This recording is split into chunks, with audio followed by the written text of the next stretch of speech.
हनुमान जी के कोना धर्मराज में बात के शिवित्र यहाँ देखियो ने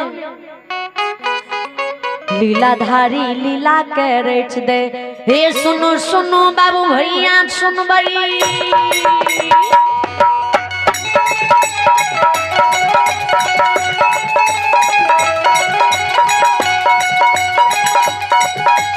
सुनो सुनो बाबू भैया सुनबे हे गवैया बजान बढ़िया सुनबे जो सुनैया समाज लोग सुनबे माँ बेना ये ध्यान से सुनबे भवन लीला प्रेम से सुनबे।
माया की लीला धर्मराज जी चल गई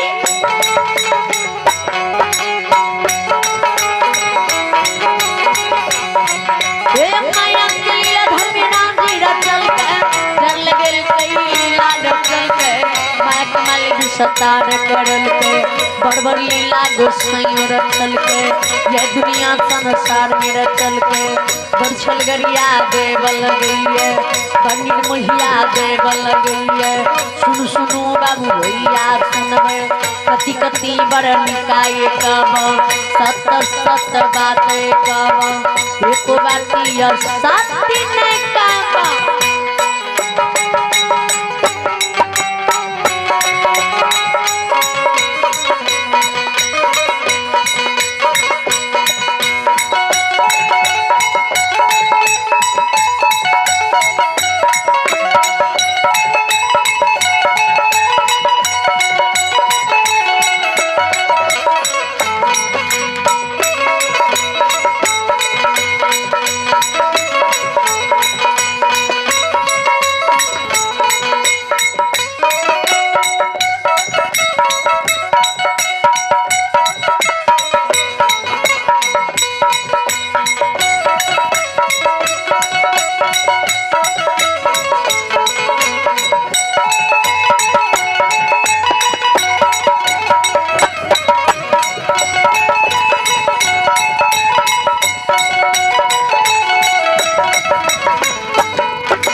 देवता के रोने छियाई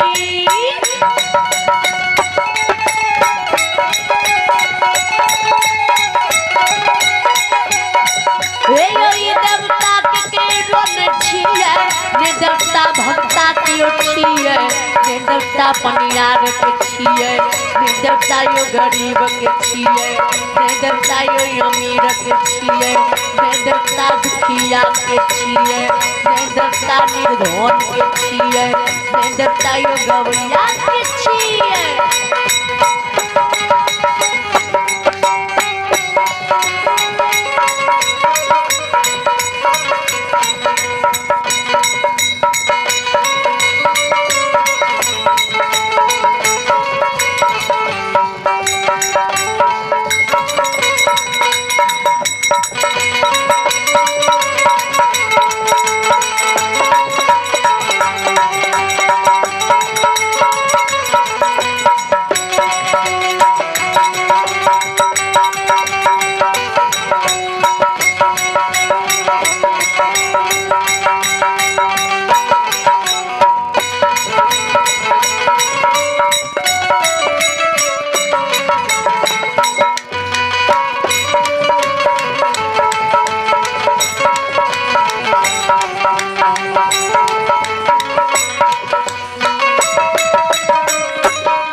छिए मैं देवता सुनवैया के छिए मैं देवता सर समाज के छिए मैं देवता मरवाड़ी के छिए मैं देवता ही सेठ के छिए मैं देवता सौकार के छिए।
भक्ति करबे अपना भक्ति में देवतारी तो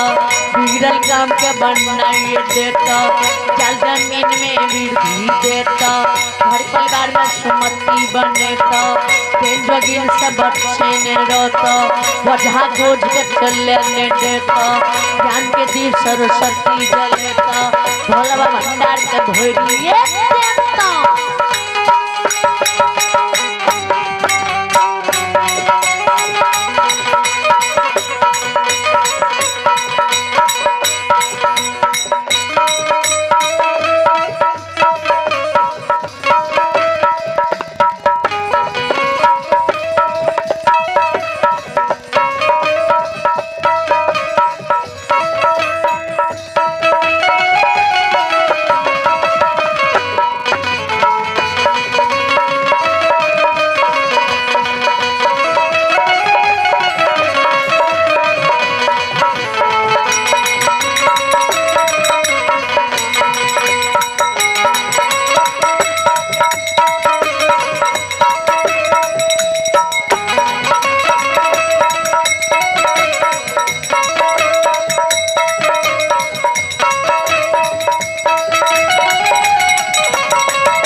भगती के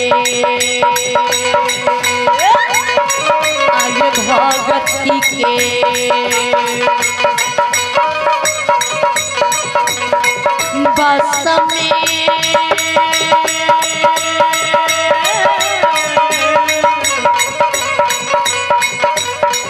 ठाकुर जी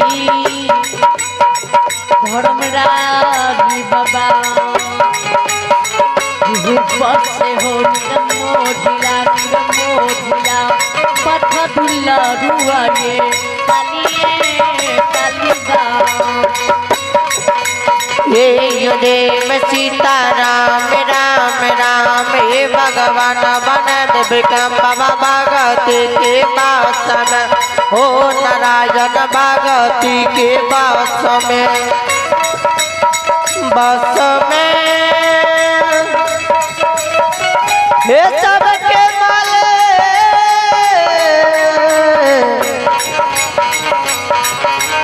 हे दत्तर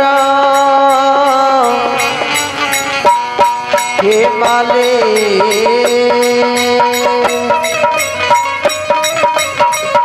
किए यो देव सीता राम राम राम हे भगवान मनन में काम बाबा भगती के बास में ओ गुसे बाबा भगती के बास में हे बसे यो बाबा बसे यो बाबा बसे यो तुम्हारे बाबा ये जो बसनु लनुआई मामा कालिए कालिदा कालिदा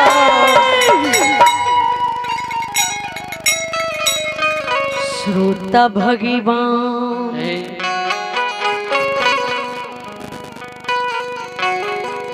धर्मेराज जी बाबा लीलाधारी लीला के रचदइया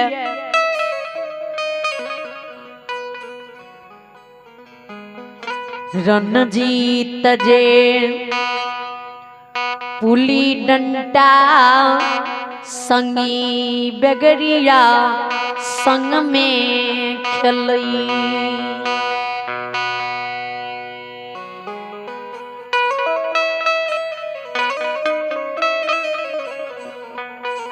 त लीलाधारी जी लीला रही दे त रंजीत के संगी जी पुली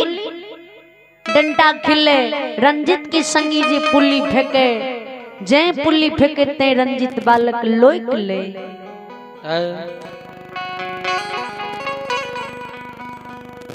जय लोक लेते रंजीत की दौ घुड़ जाए रंजीती खेल के उसार दे हुए पुनीतपुर की गुरसार से पुनीतपुर नगरी अपना भवन के झूम जाए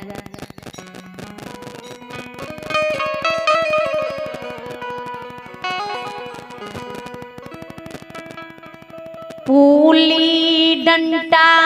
के धर्म घर के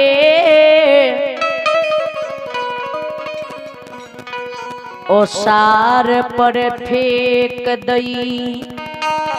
दरबार मार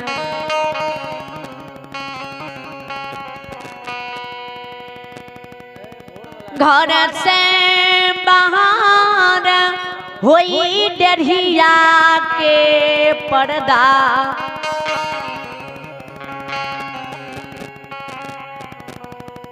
लग के खड़ा हुई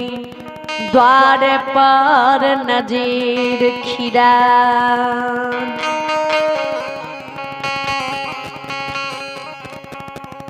द्वारी पर जी नजर खिरा में तीज के नजर जी रंजीत की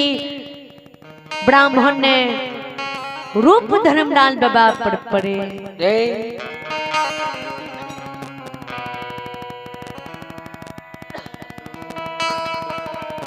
रणजीत राठौर शरीर के मोढ़लई दसो नाह के जोड़ लई छैयो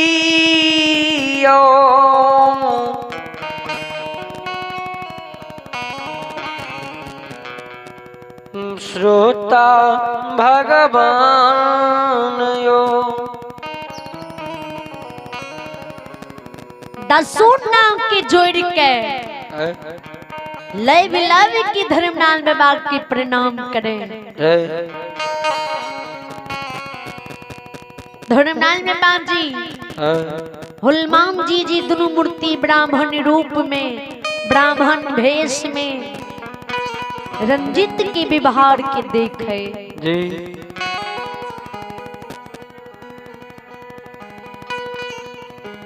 ज्ञान के देखे बुद्धि के देखे धर्मलाल बाबा से हुलमान जी जवाब करे गुस्से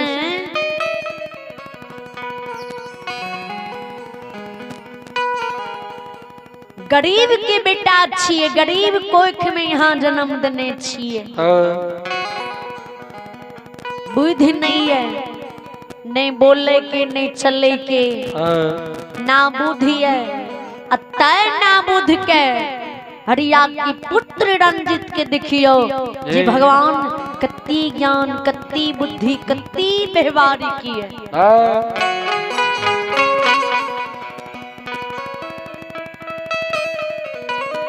जियल गए सिया ठो यंग शरीर मोड़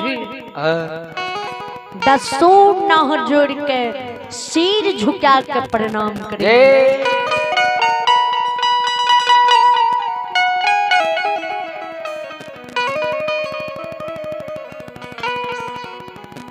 जकरा यहाँ अमीर बनलिए ऊंच खानदान में जन्म दिलिए ओकर अभिमान गौरव देखलिए ये जे ब्राह्मण भिखमंग नंगरा लुल्हा के उलट के भी नहीं ताकइए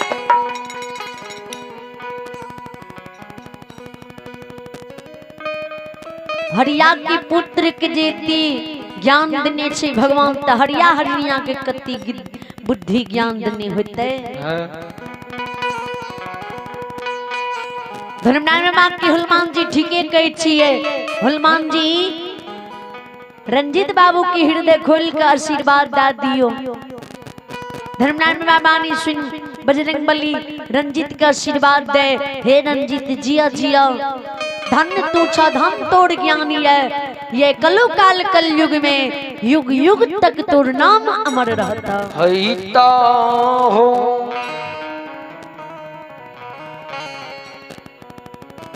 धर्मनारायण बाबा आशीर्वाद ला रंजित भवन चल जाए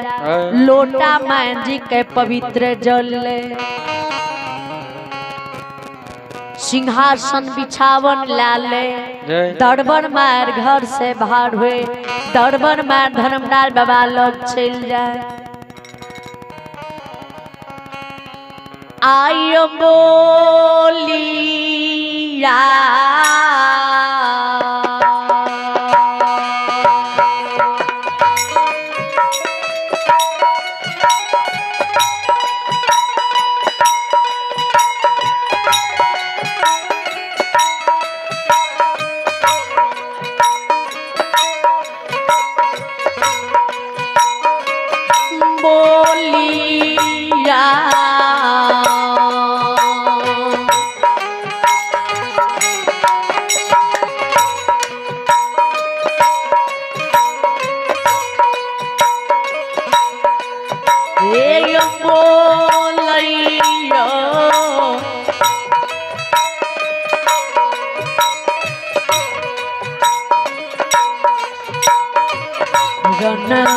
जीत बाबुआ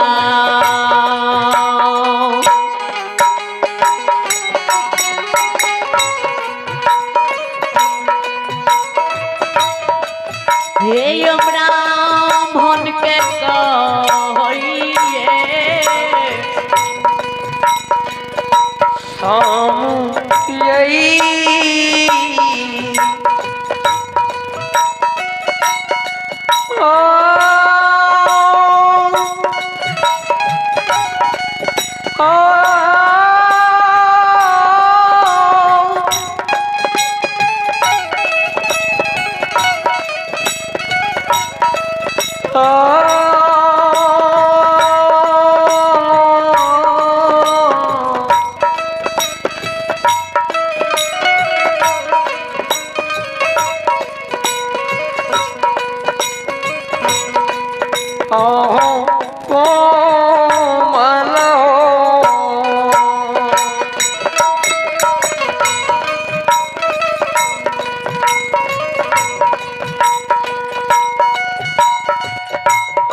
कहिए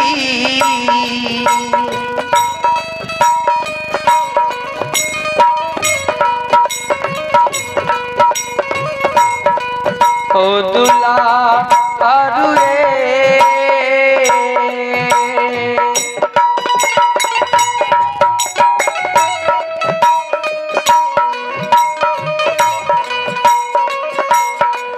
हे हो कहि महात्मा के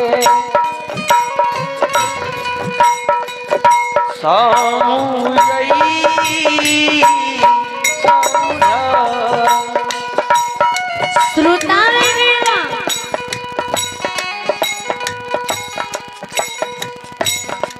धर्मनाल बाबासी रंजीत जी बाम करे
रंजीती बालक धर्मनाल बाबा की जवाब करे ब्राह्मण बाबा ये जल सी चरण की पखार लियो ए बिछावन पर आसन लगा के बैसी जाओ। आइए एक श्रद्धालु की नाम सुने। अय्या में आनंदी यादव है, अय्या में श्रीमान आनंदी यादव के पोता युवराज कुमार जिन्होंने साधा दिल से शानदार 50 रुपए की दान दिए। श्रद्धालु को मैया रानी लंबी मर्दी बल बुद्धि विद्या की भंडार दी। जय हो दानी दाता की।